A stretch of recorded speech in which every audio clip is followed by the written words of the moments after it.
Welcome to the A-Game Podcast with Nick Lamagna, digging into the minds and experiences of some of today's brightest entrepreneurs in real estate and business, along with Hollywood stars, UFC fighters, and your favorite rock bands. People that have figured out how to overcome obstacles, take chances, live boldly, and no matter what they do, they always bring their A-game.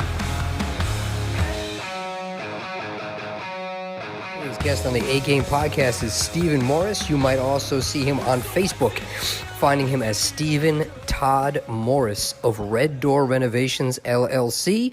You can find his website for his company at reddoorrenosllc.com, and you can find him on Instagram at smorris802, at SMORRIS802. Stephen Morris, or Stephen Todd Morris, is a friend of mine. I've been doing some masterminds with him, some networking events with him. He's a killer in the Ohio area. He's doing some stuff in Cleveland. He's big on the multi-unit circuit, and he's also got a niche going on with Airbnb, which I found very interesting because I have not done a lot with that. So it was really awesome to pick his brain and see how, I believe he actually had a job when I first met him, and now he's doing real estate full-time. He's acquired hundreds of units. He's got a bunch of rentals, and he's just living hard, playing hard. If you follow him on Facebook, you'll see that he's always traveling around.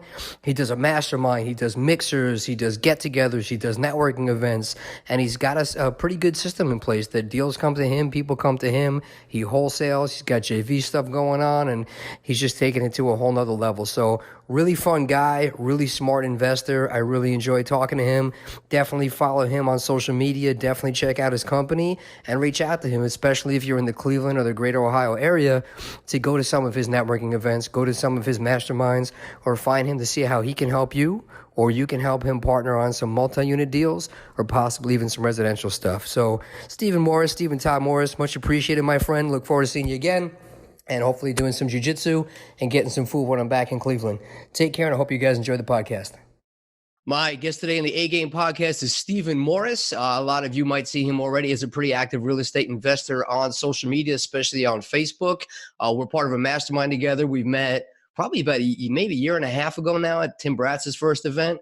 Yeah, you're active on the multifamily stuff. We've seen each other at some Mark Evans stuff. So he's just been moving and shaking. So I wanted to get him on, and I love some of the things we started talking about when we were going on about, you know, how we learned from other people's mistakes and some of the wins and losses, because everybody on Facebook wants to just show the highlights of all the things that are going right. But some of the things that are important is also what to learn not to do. So we'll dig into some multifamily stuff, some Airbnb stuff, some life lessons, business lessons, and stuff like that. But give them a brief description of yourself, of what do you do, and how can people contact you as well? Yeah. So honest to God, it's kind of funny. I don't do any phone calls unless it's like super urgent. And usually that requires 2 or 3 phone calls. So if you guys want to text, that's cool. If you have deals, you can best way to get my phone number is just go on Facebook. We'll interact on some Facebook messages. If you guys want to do deals or bounce ideas off each other, Facebook Messenger is cool. Instagram Messenger is cool. And then if you obviously have something that requires a little more, due diligence or me and you working together, then we'll exchange some numbers and text back and forth. That's the best way for me. Awesome. And I'll take whatever contact stuff you want or Facebook links, and I'll put them in the show notes so people can reach out to you once this is aired. But yeah, tell them a little bit about your background and your experience of what you've been doing. Yeah, we were just talking right before we got started, obviously, talking about maybe where this podcast would go and whatnot, and talking about some of the losses and wins and, discussion pattern we might have. I think that's obviously a cool discussion, because I'll say we. When I say we, I'm kind of referring to Red Door and Bulletproof, some of the companies, but we, and not only them, but myself before them, have done a little bit of everything, like a lot of people in this industry. We started with the real estate license and just helping people find investment properties and helping them lease their investment properties. And as so many people say, either on podcasts or at mastermind events, you tend to just, if you're driven or you want to continue to scale, you just kind of end up going where the money goes, not in a selfish way, but you got to keep the lights on, got to hire people. So when we were going down that road of, being an agent and leasing for other people and wholesaling, there was a lot of money in that, but you also realize that there's people involved that might be making more than you off a lot of your efforts, which is fine. And it was kind of a stepping stone going from an agent to a wholesaler to, doing a lot of high-end HGTV flips, and then jumping on board with the multifamily, and now focused a lot on Airbnb. I think a lot of people are kind of locked into our Airbnb model. So did the whole gamut. Sometimes things make sense in certain markets or situations, and then you just keep moving, Awesome, man. So let's talk through that process a little bit. So you started out on the real estate agent side. And I feel like that's I think when people first think about real estate, they go, oh, okay, well, I'm interested in real estate.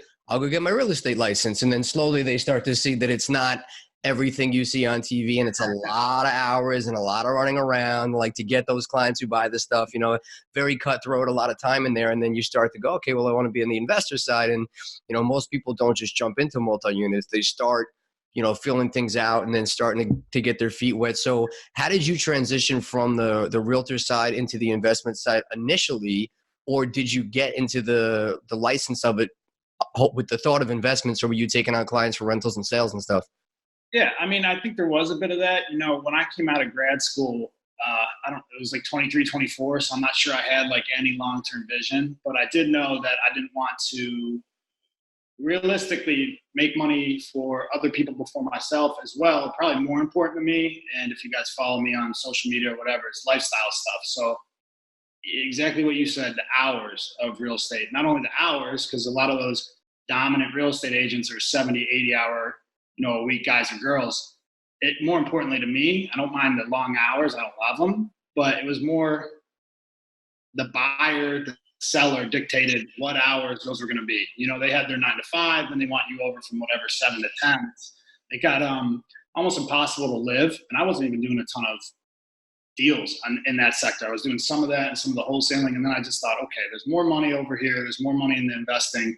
I'm not sure it was a long-term plan. I did always know I wanted to be a business owner, and although sometimes the real estate agency and brokerage gets pitched as a business, which it is, it tends to be, like you said, high hours and a lot of, try to put this lightly, kind of like, so let's call it, therapy, right? Like you've got people making the biggest decision they've ever made, and they're relying on you to calm them down or get them hyped up enough to move forward or whatever that looks like. So it was a lot of emotional stuff, which for me as a math guy, it didn't speak to my soul. I kind of wanted something more dry, more repeatable than that. So I don't know if there was a long-term play.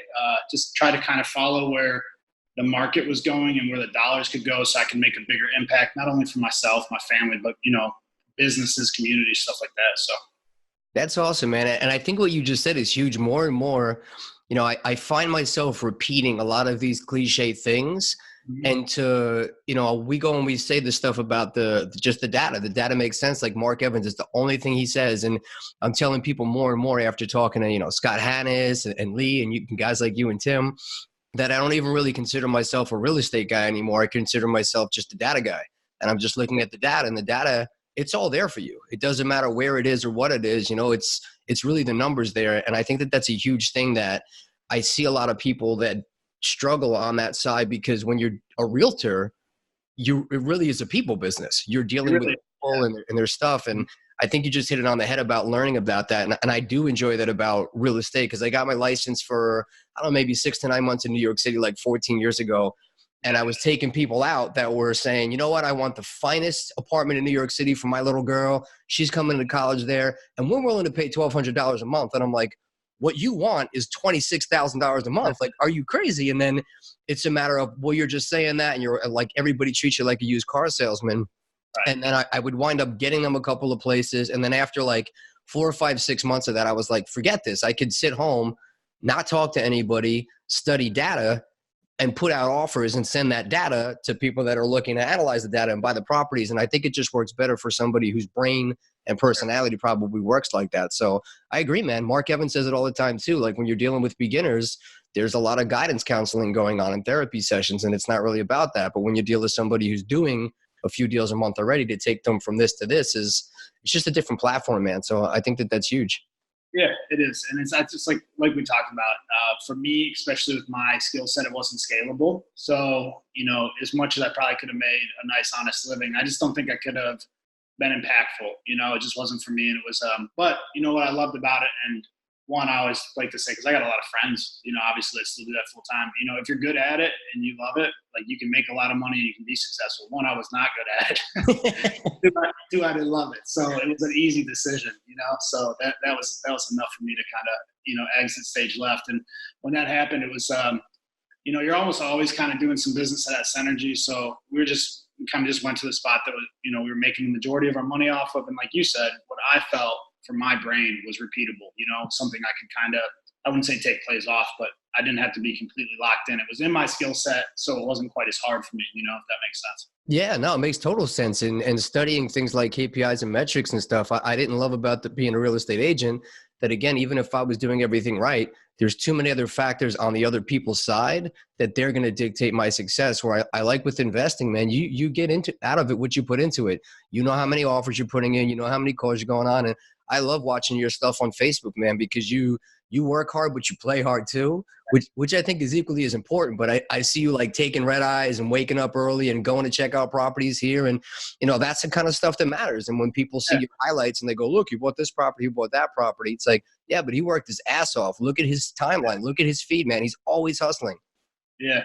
Yeah. That was kind of the jump start that it was a couple months, 1 to 3 months where I swear I was on a plane more than I was at home. And, but yeah, and it's kind of built a system, right? That was showing me what not to do, when to do the stuff that you should do, if that makes sense. We were flying to every property. We were, flying all the time, looking at every property, putting a ton under contract. And all it did realistically was show us a better process. You're burning the candle at both ends, and it's kind of a rite of passage to figure out what works and what doesn't work. And that allowed us to really quickly grab 200-300 units, probably in the course of 6 months. That's awesome. Yeah, it was great, and it taught me so much. I'm doing a lot of joint venturing where other people are bringing me multifamily now, and I just speak on. I've got a video I think in my private group that talks about. I was losing not only time, family time, money, earnest money, but we were doing that in slightly the wrong way. But what it allowed us to do is not only jumpstart that 200-300 first apartment units that is a great base, but it also just taught us a way to teach other people, if you're going to scale this way, here's the process, here's what you got to do legally. Now you take the flights, now you do the due diligence, now you raise the money. And like anything I did, it was just kind of flying by the seat of my pants, but I don't know any other way, and I would do it again. And it was fun, We got branded in a couple cities. There were tornadoes. It makes some cool stories. It was a lot of fun, But I remember coming back, and it was like 3 weeks after I got back from like really that whole 90-day stint, and everyone was, it was that you walk into a store or your mom's house or the office and everyone's like, are you sick? I'm like, no, I'm just about to fall over. They just looked just drained. It was either sick or tired. I was getting asked every time I was in a room. So taught me a lot about what not to do, and probably a lot about if you're going to do that, because there is a time and a place to be all over the place and do hard due diligence and travel to the buildings, especially if you're scaling. There's systems you can put in place. Being one person doing all that is tough, and there might be a time and a place where you have to step up and do that. But very quickly, you're going to have to learn how to build a system just like anything else. So it was a cool little jump start, and it was nice to be able to do that, and then you learn how to teach it as well. So that was cool. That's awesome. So while we're on the multi-track, I definitely want to hear about the Airbnb stuff, but for the multi-unit stuff, talk a little bit about that, because I know you were in some deals with Tim, you partnered with some good people who were doing things the right way. But, again, I even see it's crazy. I'll see, I don't know, man, people just do weird stuff and they're so negative, and they always they think that there's some secret formula. And I remember like one of my boxing coaches, Ray Longo, he was looking at a couple of my other buddies that came to one of my real estate events, and he was like, hey man, like, what's the deal with these things? Like, what's really the secret? Like, do people do it? Do they not? Like, how are they? And I was like, man, the people that put the work and get the results. And he was like, the same thing with my gyms. He's like, these people walk in, they want to be UFC fighters. There's no substitution for hard work. There's no secret sauce. And, I love when, like, I'll see Tim post something and somebody will be like, oh, this guy's a clown and he's a scam artist. And then like a bunch of people will be like, no, actually, he's a legit investor. Maybe you should check out his event or call him. But, I love that he'll be the first one to say, hey, I know how to do everything right now because I've done everything wrong. And that's, I say it every episode I do a podcast on, but I'm always looking for black belts. And I don't think of black belts as people that can necessarily beat everybody up. but they're people that have tried every which way possible to do everything. They've done it wrong. They've taken every beating, and they know the repercussions of that. And they go, no, like, I've already taken that punch. You do this. So on that side of it, on the multi-unit side, talk about some of the stuff that you were doing wrong and some of the lessons you learned to correct them as far as processes when you're getting in, and stuff you wasted time on or wasted money on, or things that you're correcting now that make it a more successful business, not only financially, but time-wise. Yeah, I think obviously the biggest one is really partnering with people that have already done it, right? So that's what we preach now, since we've been able to stabilize multi-hundreds of units. I think we're right between 400 and 500 with the multifamily and Airbnb mix currently in Red Door, and a lot of them are partnered. A lot of our original partners were people that have been doing this for years. So not only did we, we learned from what we were doing, but I think we came in maybe step 3, where a lot of people are starting, step 0. So being able to partner with Tim is, kind of a blessing. He's actually right now on the other side of that wall. So just be able to see his whiteboards and all that, it's kind of like a mastermind every day. So lucky to do that, lucky to get a jump start, but there is zero, I don't care how smart your partner, friend, whatever that looks like, there's zero amount of substitution for just owning something, having your own pockets be affected, having your own mind be affected, having your own systems be affected. Everything looks good on paper. So we were able to jump in a couple steps ahead, I help, try to get a lot of people to Tim's events and mention them in a lot of videos, but what a lot of people don't know, and he is very good at, telling it himself, but he's had buildings burned down. He's had insurance go bad. He's had partners go bad. So, as polished as Tim is today, I think what was so cool about his path is that a lot of it is relatable right off the rip. Like, everyone's had those insurance policies that didn't pan out, or get bad advice on a legal doc, or whatever that looks like. From the commercial world, after diving in, it's a lot about what to expect. So you get all these multi-million, multi-hundred unit buildings. You want to call your mom, you want to call your business partner, you want to say, hey, I just did this, multi-millions, because it sounds cool. The problem is with that is that it's not a house that you're going to fix up and sell and get paid on in 30, 40 days. It's a 1.5-year commitment to stabilize basically a mini community and see some of the long-term benefits. So I think if I had to teach anything, it'd be, obviously stay hardworking, stay humble, stay with your foot down. And if you want to go into that space, just realize that you're committing to basically not getting paid, or getting paid very little for a year, 1.5 years to have, multi-million-dollar net worth down the road, multi-hundred units under your belt down the road. So although scalable, tons of tax benefits, just be aware that you're buckling up for a long time, and you want to have reserves and or another stream of income to offset the fact that a lot of your team is going to be spinning the 5-10-year vision plans instead of the day-to-day, which we were so used to at wholesaling. So it was a culture shock to me. I actually remember at a mastermind, people like, we do a lot of what's your biggest hurdle now? And I was by no means net worth broke, but I was like, what's my biggest hurdles? I'm just broke. I went from cashing $20,000 wholesale checks to not getting paid for 7 months, So that was more of a lifestyle and business shock than what I learned on the construction side and or acquiring side. But I think it's probably where people need to start, because if you don't know that, then you're not going to set up your acquisitions right. You're not going to set up your project management right, because it's just, as we all know, the cash flow is king, right? Because you got to keep the lights on, you got to keep the contractors paid, all that. So it's probably my biggest takeaway, and there's a lot more, but that's number one for sure. That's awesome. Yeah, no, and it sounds crazy to people, but I know Lee always says, businesses go broke making money every single day. And people don't understand. 100%. I have a building, one of this guy I was talking to recently, we know another fellow investor that's a multi-unit investor. And he was like, man, when we split our partnership, we had 2 buildings right next to each other. He goes, it was the same exact building.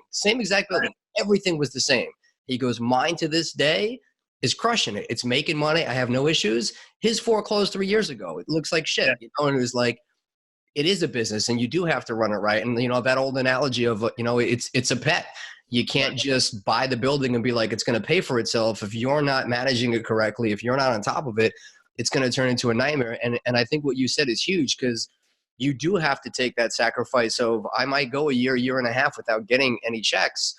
am I okay with that? And I think most people are not willing to risk that, but they don't see that after that 12 to 18 months, the check that they're going to get could be 4 or 5 times the amount of what they would have worked for a year in a normal job. And it still pays you every month after you get that check, which I think is awesome. But, again, to your point, a couple of the buildings that I initially invested in, I had a partner that was supposed to be my mentor. He already had the experience. He was taking me through the process.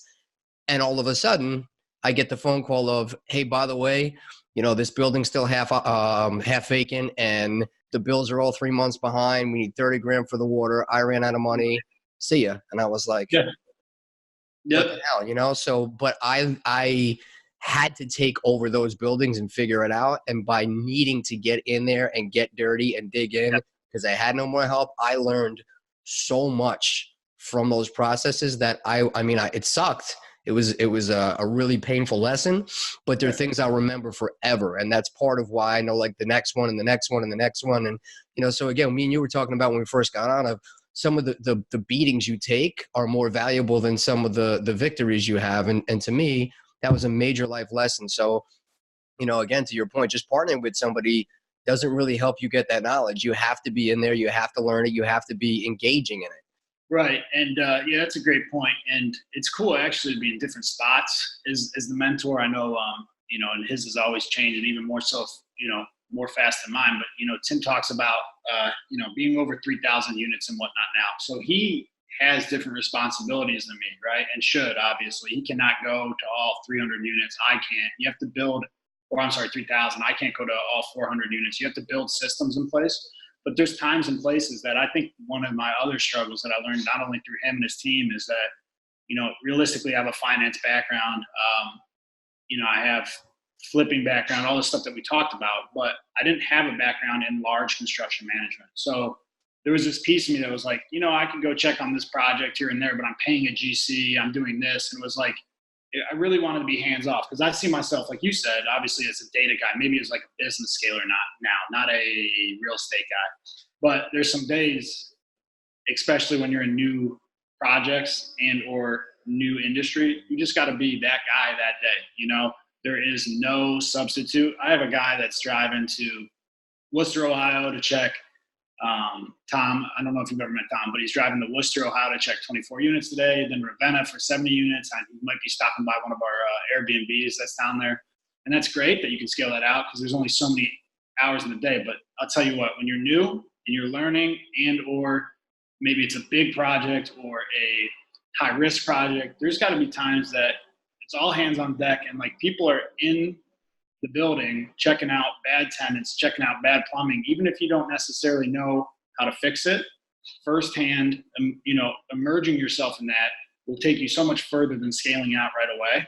And there's a time and a place to completely step away and really, really structure it. But until you go in there and learn the hard lessons as far as walking through with contractors and going unit to unit and, some of the gross stuff, you see the bed bugs, you see, some backed up plumbing, whatever that looks like. It's very invaluable to go from, the couple hundred units to the thousands. I don't expect him to be at projects, but he has a much larger team than me. And he's probably seen all of it, right? Or seen most of it. And the stuff he hasn't seen, he could probably get, either Skyped in, FaceTimed in, whatever it might be by a contractor and make a quick judgment call. But I think just right off the rip, not only do you learn more, but it's kind of your responsibility to investors, right? Like to really immerse yourself into your projects early. That way you can learn as much as possible because you can make money not knowing what you're doing. I've done that a lot. And, but it's not as repeatable. So you want to have a strong foundation. I think, like you said, the problems and those first 5 projects, they give you that foundation where hopefully, you'll be locked in moving forward. So. Yeah, you'll know quick if this is a business for you or not. I mean, the first couple of ones, man.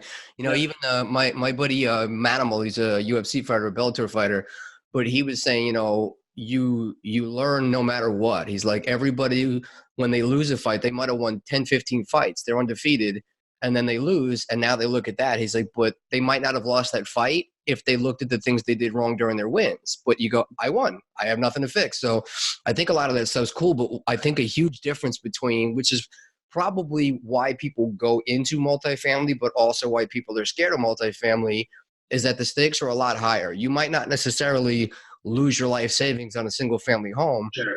but you jump into 100, 200, 300 units and you make some mistakes. Those mistakes are exponentially bigger. You know, you're cutting 30, 40, $50,000 checks a week sometimes that most people don't have.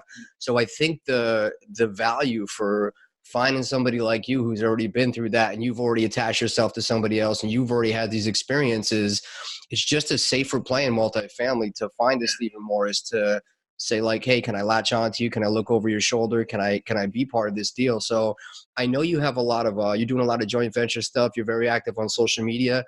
Talk a little bit about how you structure your partnerships, how you have deals coming in, and how you're doing that. I think from what I've seen, a lot of your stuff is Facebook based, but talk through that. How does somebody find you on Facebook? What happens from there? Yeah. So if you just start from the complete beginning, if you're searching, it's Stephen Todd Morris. I don't know how my middle name got in there, but by the time I kind of realized people were calling me that, I was like, this would be bad to change now, right? It's almost a little bit of a brand. It's actually cool too, albeit like Indians games or Cavs games. And like, sometimes I don't know them, right? You don't always know who, watches your stuff, and people will come up and they'll be like, oh man, Stephen Todd. And I'm like, and at least then I know like where we're about to go. If it's like, I don't know this person, if they call me Steve, it's like, did I go to school with them 15 years ago? Or are they on Facebook? So if someone's like Stephen Todd, I'm like, oh, we're about to go into some real estate stuff, which is cool. It's kind of a buffer that just puts you in the mindset. But so you search that, and we do a lot of free content. Obviously, this is one of my first podcasts. I think I've jumped on, multiple people on Facebook Live and done some similar stuff, but first podcast. So the substitute for that, even though I want to get more in the podcast and maybe even do my own eventually, is we do all the free Facebook Live and grab people that we JV with, their partners, and try to give away a lot of content. So that's on a couple, the public page as far as me, and then Red Doors page, and then there's Bulletproof Sales. Those are all 3 free pages that we just post our own stuff to and try to give away a lot of content as far as models and or walkthroughs, whatever that looks like for our current projects. And then we have one, it's kind of a 24/7 investor community on Facebook called the Bulletproof Cartel. It's kind of like the paid level of the free consulting page, and it's relatively inexpensive. It's like $139 a month, ends up being $1,700 a year. But we put a lot of off-market deals in there, a lot of lender connections, tons of more videos, or we do a lot of free videos where it's like we give a quick overview.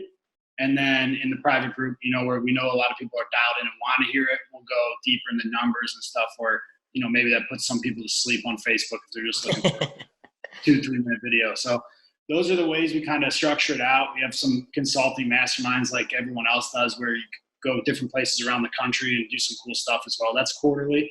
I always tell people, some people will ask me about the group and whatnot. I think we used to have a free trial, and if people are interested, we'll let them in and check out the paid group for free. I don't try to, sell myself or get rich on the coaching. It's exactly that. I know a lot of people, some of this coach, I actually got an email today from an Airbnb guy. It was funny. I kind of know of him. I don't know him. And I was thinking, like, I own more Airbnbs than this guy. And he's sending me an email for $7,500 a year for him to coach me. I'm thinking, man, should I raise my price, or what? What am I missing on this? But I don't do it. I don't do it for the monthly fees or to gouge anyone. Which there's plenty of good coaches out there that charge $10, $100,000 a year for coaching. I think they exist, and if that's where you want to go, it's cool. I didn't want to go that way. I wanted to continue to do deals and make some money from coaching. And some people want to make a lot of money from coaching and do like the best deals, cherry pick from the network and whatnot. So that's our model. We just give away a lot of free content. I always tell people, start with the free stuff. If it makes sense, send me a message and maybe jump in the trial of the paid stuff. And it's canceling time. I think our value in that group speaks for itself. So we don't ever hard sell it. And again, the idea is not get a bunch of fees from people monthly, but it's more, we're trying to put, off-market deals in there. We're trying to show the model, and then they bring us a lot of opportunities. So we get paid off the opportunity, not the fees, which I think is the way to do it, right? Because then you're getting paid off the opportunity. It means the other 50-50 partner or whatever that split looks like, they're also getting paid off the opportunity, which offsets a lot of the coaching costs. So that's just how we run it. I think Facebook is a great platform. I'm pretty good on social media, so we do some Instagram.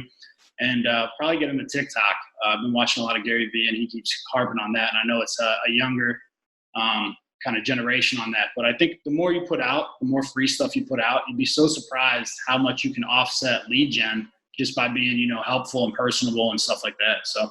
Yeah, I love that, man. So you mentioned something about the refi proceeds. So for people who aren't very familiar with multifamily, it's almost a version on steroids of the old Burr method with single family, where maybe the house is worth 100,000, you're all into it for 50, you pull the cash out refi at 70, you still have the cash, you still have the cash flow, but you're pulling out some money that's considered tax-free to reinvest with. So it's like you get to flip the property kind of, but you still get to keep the property and do it all over again. So it's just bigger numbers, bigger scale. So talk through the one you were just talking about. Give a little bit of an overview of what type of deal that is and what type of returns, hypothetically, if all goes as planned, you're looking at for cash flow, for refi proceeds, and then how that starts to come in. Yeah, and actually Tim does a really good job of explaining that kind of stuff. Is like, he's obviously, that's 48 units. It was my first one ever. And the refi proceeds and the cash flow will be nice. Obviously, there's some people out there doing 500 unit deals. And he has a really cool way of saying, like, how many times you have to do one of these deals to change your life. And I think that's kind of what keeps me going, is like, you're always that, one deal away from like, multi-million in cash flow a year, or your partner splitting up a ton of money on a refi. So it's exciting. I remember thinking that was cool when I got in a commercial, because like, I felt as though I was a good wholesaler, but anytime you get real comfortable with something, sometimes it loses its like luster, right? So I wasn't getting up and trying to like go get a $12,000 wholesale fee. I would just kind of sit around, and what came in, came in. So it gave me kind of new life to go chase these bigger numbers. Like you said, it's the same method. You're just moving zeros. So more zeros, more, payouts for people in your partnership. It's cool actually, because the Burr method works in Airbnb. So all the same cabinets, granite, remnants, flooring, all that stuff in Airbnb, we're actually using the same stuff for apartments. That works in our market, maybe not nationwide, but so realistically now we have one method. It just depends on how big the outside of the house is, right? Is it 5 bedrooms and 2,000 square feet, or is it 70 units and 20,000 square feet? But the same stuff going into them, and the same sort of, like you said, add value in the refi. So as far as the one that I did first, it was funny because you just mentioned maybe you don't know what a deal is, or maybe your acquaintance or your bird dog or whatever that looks like, they don't even know what a deal is. But you're having the conversation, right? And you're hoping something comes from it. And we sent a MailChimp blast. I think at the time we had like 3,000 people on our list. And now we're in the multi-10,000s for people we hit with, MailChimp blast. But one of the 3,000 people that I'd never met mentioned, I basically asked for the first time ever. It's funny. I was walking through the hallway, and Tim's buying all these apartment buildings, and I'm walking by his employee.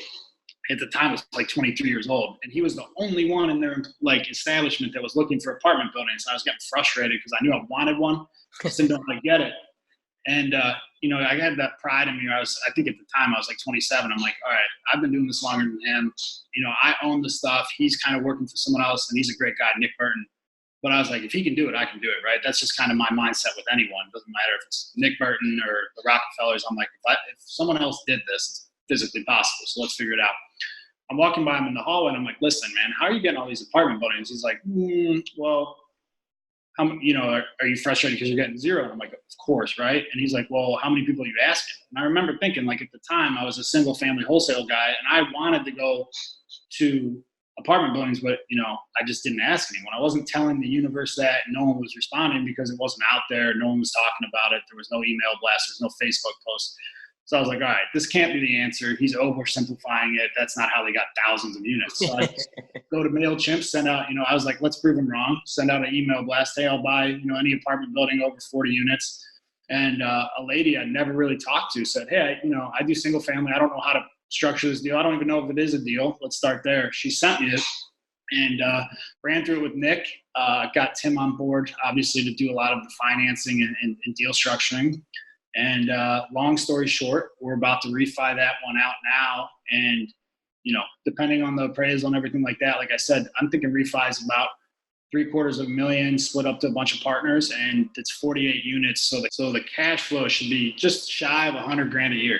Nice. So obviously, being able to rip anywhere close to $500,000 to $1 million out, depending on where that lands. And then everyone's kind of just getting some mailbox money from now until 10, 20 years from now. It's a cool process. And I didn't know what I was doing, but I think it was, you hit an awesome nail on the head as far as it's all about having the conversations, and thinking that at the time, because the list was smaller too, that was probably a $25 service that got not only me, but me and my partners a multi-million-dollar deal as far as refi and cash flow over years, of something that's basically free, So you just really gotta, like you said, you come out of these mastermind, everyone wants the secret sauce. Are people doing this? Are they not? It's like, I was ready for that email blast to come back completely empty-handed and then try again. And so just so happened that I had one of my better deals right off the rip, a little beginner's luck, but sometimes that's a great place to start, get a little lucky, and then it can cover up some of the mistakes, which I definitely made on that building. There was enough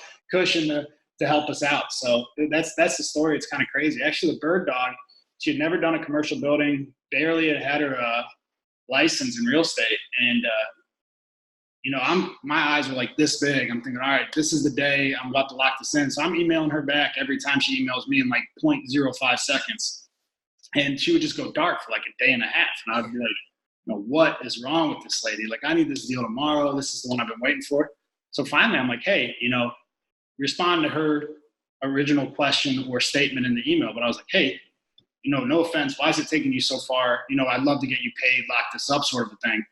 And she said, she lived in Lorain, Ohio, and she said, hey, right now, for whatever reason, I don't have a personal cell phone. So I just walk to the library, I send you an email, and then I walk home. And I'm thinking, for a lot of reasons, I'm thinking for my partners, for me, for her, because she had a multi-$10,000 commission riding, right? And this is someone that doesn't have a cell phone. I'm thinking, man, I'd love to make this work for everyone.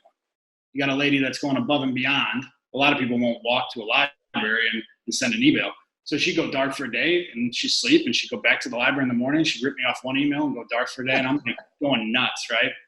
So I said, like, the next time I sent her an email like 9 at night. I go, because I could tell she'd go to the library in the morning. I said, the next time you're at the library, send me an email the second you get there of the address of whatever library you're at. So she did. I said, stay where you're at. And I took whatever, $100, $200 to Walmart, preloaded a cell phone, gave it to her so we could try to, basically constantly communicate and get this deal over the line.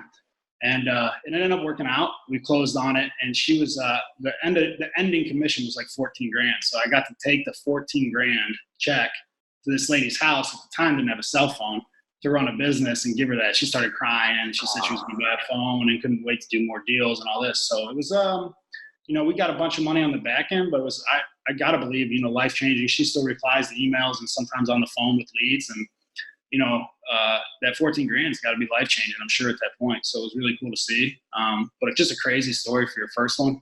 I think that's how you draw it up, though, right? If it's easy on your first one, you don't learn a lot. So it was dropping off phones, dropping off checks, and it was cool. Obviously, it was a big moment in her life. So that's a big commission for anyone, yeah. $14,000.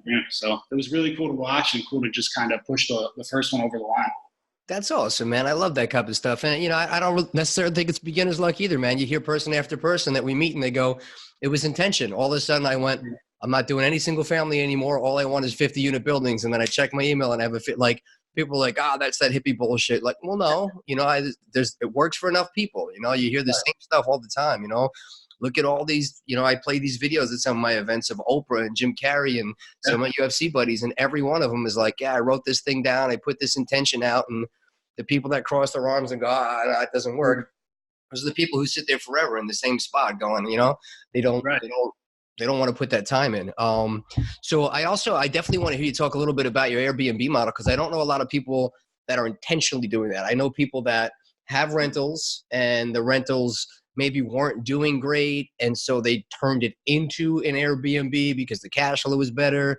And I also know a couple of people that are doing well with Airbnb, but every day that person's leaving, they have to go there, clean the apartment, change the sheets, put everything back in there, drop off a key, be back there the next morning. And that's a freaking grind, man. So what's your Airbnb business model like? I really don't know a lot about it. Yeah. So right now, with that private group, I think we have 50, 60 people that obviously kind of pay a little fee, and we do a lot of consulting for them. But a lot of them just, so I'm a little younger, so they're a little younger. They're still trying to find this way, right? They maybe got a 9 to 5, and they're trying some models, kind of where I was at, where we started this whole, podcast interview. Is like, how'd you get here? And it was like, I was just young trying stuff, right? So I got a lot of pride in trying to help those guys get away from that faster, because it took me years, right? And it was just misguided and, trial and error, which is powerful. But if you can shorten that for someone else, it's cool. So right now I'm kind of beating those guys over the head with like Airbnb. If I was you right now at 24, 25, 26, that's all I'd be doing. I believe the market's high. So I believe that, one, you can take a lot of ways out of Airbnb that is less risky than maybe building, new construction building, or even multifamily stuff that I'm involved in, that this is safe, not only safer, but the returns are so high that these either young kids or even, whoever, a 65-year-old that's got a 9-to-5 that wants to break away and make maybe a better lifestyle. This Airbnb stuff, you could, if you get it right, if you get this model right, you can get out of whatever 9-to-5 or whatever second job, in months. We've had people go from 5 to 100 units in 9 months, and they're not all stabilized, but these Airbnbs, a lot of them are where if you left them for long-term rentals, they would cash flow $300 a door, which is maybe industry average and great. Obviously, I've made some good money doing that, and a lot of people have. The same building, same finishes, put the model on top of Airbnb, that same $300 net, it'll go to $2,500, $3,000 monthly net. So we're talking sometimes 10x net, and 4 or 5 times gross net. So that, for me to ignore it right now is just crazy, because we're seeing a lot of people change their lives in 90 to 120 days. Because if you've got a good crew, you can turn these 3-4 bedroom houses and get them up and running. And Airbnb will pay you 4 days later after the first guy leaves. So it's counteracting the fact that I'm playing super long with apartments. Now I'm getting constant 4-day wires or ACHs into an account. So great little yin yang. And as far as model, it's really not that much different. We're doing the rental ready finishes in multifamily and the Airbnb. So our contractors, they could leave a 70-unit building and go to a 3-bedroom Airbnb, same granite, same cabinets, same flooring, and they're just knocking them out. I can also give you some links and pictures if you want to post them with the podcast of what these Airbnbs maybe look like when they're finished for investors that want to go down that route. But the process is similar. You want to buy low, like any investment. So we're buying some of these houses, and we did my first multifamily ever. I'll do my first Airbnb ever. So we bought a house, same thing, where we wanted to wholesale it. Bought it for $35,000 in Cleveland, and wanted to wholesale it, maybe make 15, 20 grand and get out of the way. And our buyers wanted us to make, 5, 7. And there was this disconnect of what we thought it was worth and what they thought it was worth. And, for that time, we were kind of bleeding money, just holding on to some debt inventory. And I thought, why not try something else? And like worst case, we could always refi it and then turn it into a long-term rental and turn it into a turnkey sell, anything like that. We had a lot of like low risk on other exit strategies, but maybe high risk of finding a new industry and high returns, which is what happened. So we bought this house for $35 grand, and we did about 30 grand in renovations. And then it was a big house, it's 5 bedrooms. And to get the whole thing furnished was about another $7,000. So we're all in this house for whatever that is, like 72, 75 grand. And we ended up getting appraised. It wasn't crazy. It was like 130, so we got all our money out and a little coin on top. And the big thing is the passive returns. So as soon as you get that up and running, the furniture set up, you're able to basically put these things up maybe even a week or 2 before they're done, posting your old Airbnb photos saying, this is the same product we put out. It's going to be the same cabinets, all this. So the day the furniture is ready, you might have people coming in a day or 2 later to pay you $150 a night to hang out in this 5-bedroom house, where that 5-bedroom house in our market, now every market's going to be different, might only rent for $1,100, $1,200, $1,300 a month. So we started to mess around with that house, and some of our first months were pretty hands-off and profitable because there was no deferred maintenance. We just got done, and I kind of fell in love with it. Now we got a little more deferred maintenance, and we're running around a little bit to these single-family houses. But I always tell people, like, multifamily, everything's in one spot, so it's headache-free, but it's $150 a door cash flow. If I'm going to run around or have my crews run around and it's headache, headaches to go logistically, and now there's deferred maintenance at this house. Now we got to go there. I'm okay with that if the returns are $3,000 a door. I'm not okay with that if the returns is $250 a door, because now, you know, your risk reward's all bent out of shape. So we were able to refi. What's cool about that too is that you roll the debt of furniture back into a 30-year amortized loan. So you got like a depreciating asset rolled into a, you know, depreciating asset. So you're able to write all this stuff off, and the refi paid that off.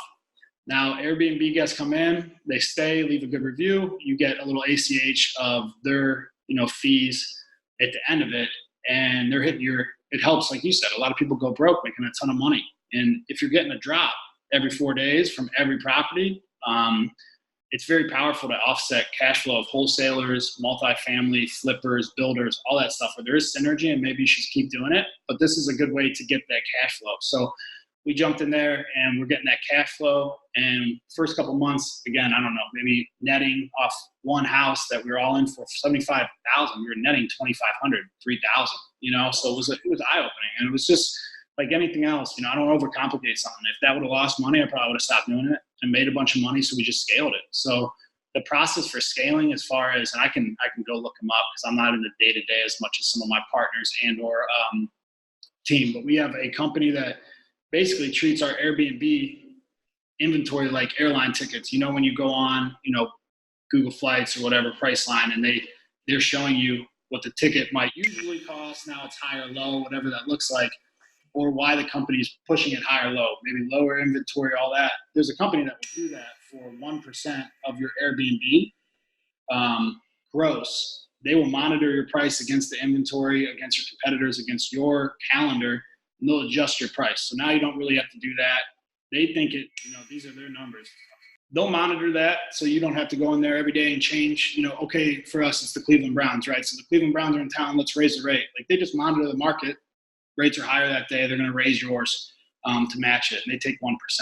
So that's cool. That's a cool little service. I can text my guys that run it and tell you what website to Google for that, as well as, you know, there's property managers out there that specialize in Airbnb at a 10%, you know, rate. So the exact same model of handing it off to someone for 10%, you can do that at Airbnb. They get paid more, so they take a little better care of your stuff, because, you know, 10% of $1,000 rent, they're only getting $100. 10% of $4,000, they're getting $400. They're going to work harder for you. So it's a little more hands off. You know, like Tim always says, watermelon grape. If everyone's got more incentive, everyone gives better service. So that's the model. I mean, really, realistically, it's just straight up buy cheap, you know, burr it out. And then we have 2 or 3 little websites where they're monitoring the rate, they're monitoring the month-to-month, basically P&Ls and stuff like that, shooting our operating agreement out the percentages owed to whoever's partnering. And we'll see basically nothing. You know, we'll see maybe really bad reviews or really good reviews where they're saying, okay, it's just like a tenant, right? Like, my toilet's leaking. We got a ceiling fall in on an Airbnb, got a couple bad reviews. So they'll send you that. They'll make sure you're aware because you're not in the day-to-day. And then you get you know, maybe your contractor goes out, maybe their goes out. You just come to an agreement there. It's the same as managing. The model doesn't change at all. I think the returns are a little more aggressive, obviously. I also believe that maybe you draw a different kind of tenant. That's something that maybe should be talked about. These people are coming in for weddings, bachelor parties, football games, baseball games. They hang out with buddies they haven't seen in a long time. So maybe you get a little more party scene in there. So you get whatever. Maybe your carpet needs replaced more often. There's beer, you know, spills, all that kind of stuff. But overall, we haven't seen a huge change in the model. It's, you know, buy cheap, fix it up, refi, and then try to hand off as much as you can. And Airbnb's got a couple different websites that maybe you wouldn't use in long-term rentals because you're not changing your price. But it really is only 1 or 2 different avenues that long-term doesn't have. Fluctuating prices and, like you said, cleaners. So when you dial in those 2 things, we have a local cleaner. We can also use the website to have their cleaning staff do it. It's more expensive. So as we get bigger, we'll probably just go to that and just eat the bullet. But right now we've got like 1 or 2 avenues we didn't have. And those 1 or 2 avenues that are mild headaches are netting us 10x net. And we're really happy with putting up with those headaches right now just because the cash flow is so good, so great, you know? That's awesome, man. How are you looking at it for, I mean, I know you know your market, but do you just go on Airbnb and see what type of demand is there? Because I'm sure there's some areas of the country where Airbnb is just not that, so, the old supply and demand. Sure. So, I spent some time in Florida in the winter, and the Airbnb market I think is better in Ohio. God knows why. It's Ohio, but we take a lot of pride in Cleveland here. But we've got a bad, at least previously, pre-LeBron and all this stuff, we had some bad rep. But from what I see, Cleveland's one of the best. Akron's one of the best nationwide Airbnb markets. And I just read something the other day that people coming to Cleveland and staying overnight as a tourist is up 7% last year. So not sure 100% why. I mean, I love this city, and I'm glad to see people come and love it as well. But obviously not every city's probably trending in that direction. So I try, again, not to overcomplicate stuff. We don't have some crazy, equation or whatever. Either we send out marketing, email blast, whatever that looks like, or someone brings us an address, take the address, copy and paste it into Google, pulls up my city or my markets that I'm familiar with. Right away, I know good area, bad area, whatever.